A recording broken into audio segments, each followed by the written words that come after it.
Well, hello everyone, and here is a news update from the motorhome project.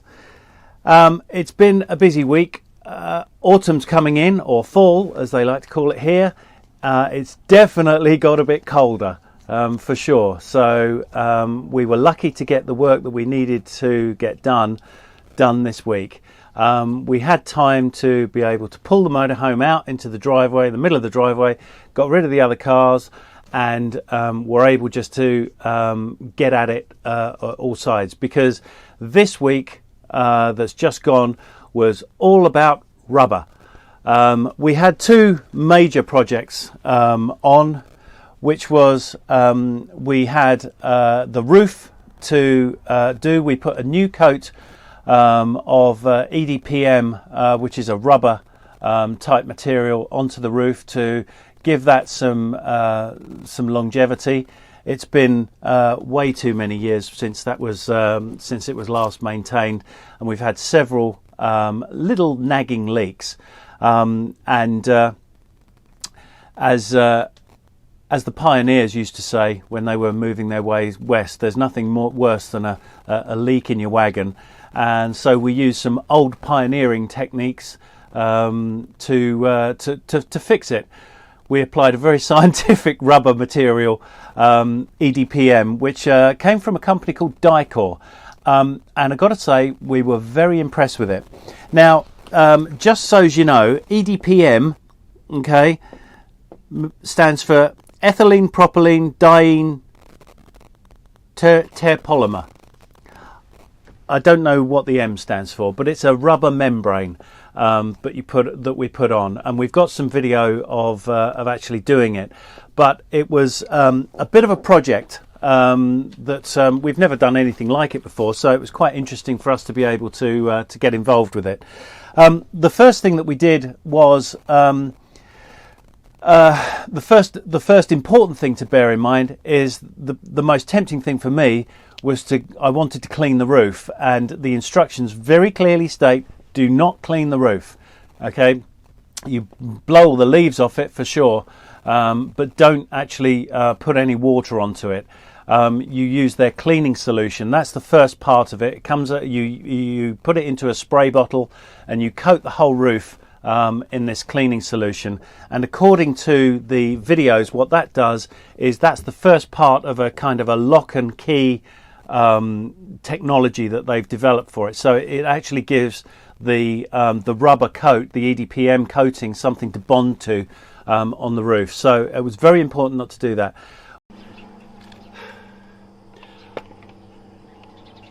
Right, so the products we're going to be using is Dicor products, and it's a two-part, but it's actually 3 or 4 stages that we need to use.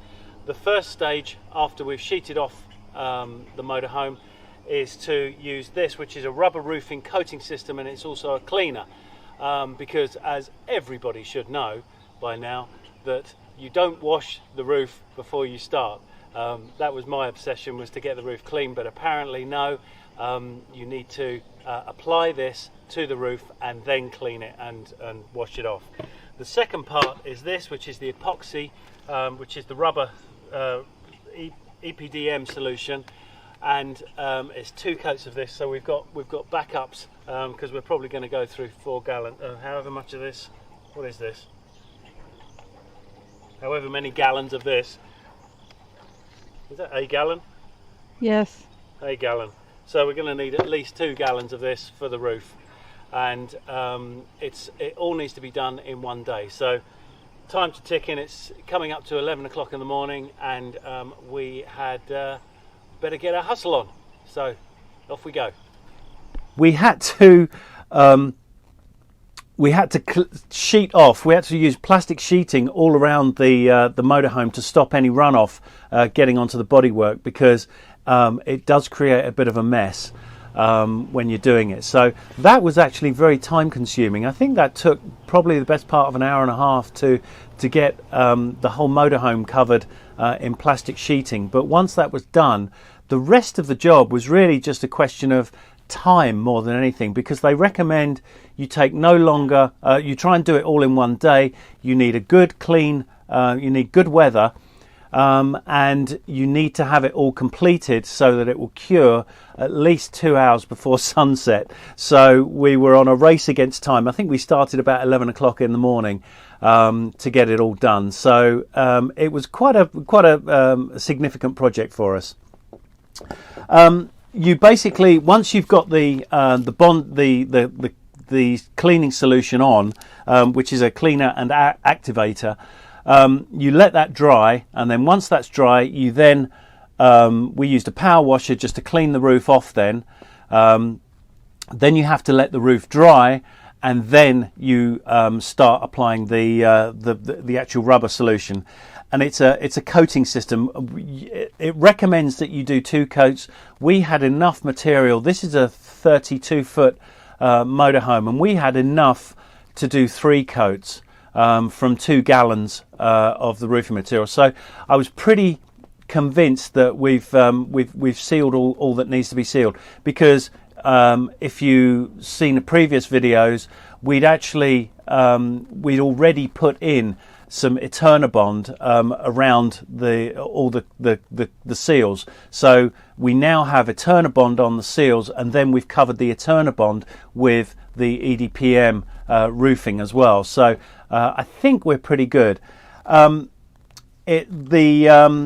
We managed to get it all completed at least 2 hours before sundown, and we were then able to, that was 2 coats, and then the next day we were able to put a third final coat on it, which then gave me a little bit more peace of mind. So that was a great project, and the roof, I have to say, looks really good. We got it away from all the leaves that were coming down because we're in that time of year. So it had a good proper day of good sunshine to cure off, and it really does look quite spectacular now. It looks like it probably did when it was first put on. And I think we've probably given ourselves at least another 3 to 5 years of life for that roof, which is going to save us money in the long run.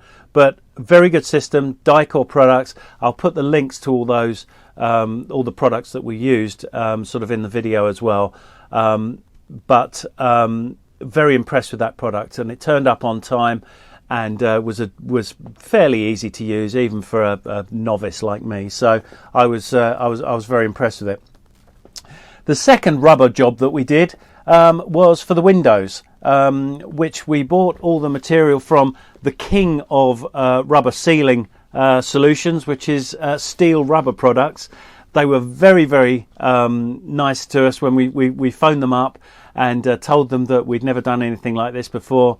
They sent us a catalogue through, and we sent them various photographs that we'd taken of the existing seals in profile, so that they could then recommend the best ones that we should buy. There are 2 different types of weatherproofing weather strips on all the windows. In fact, there's 3, including the windshield.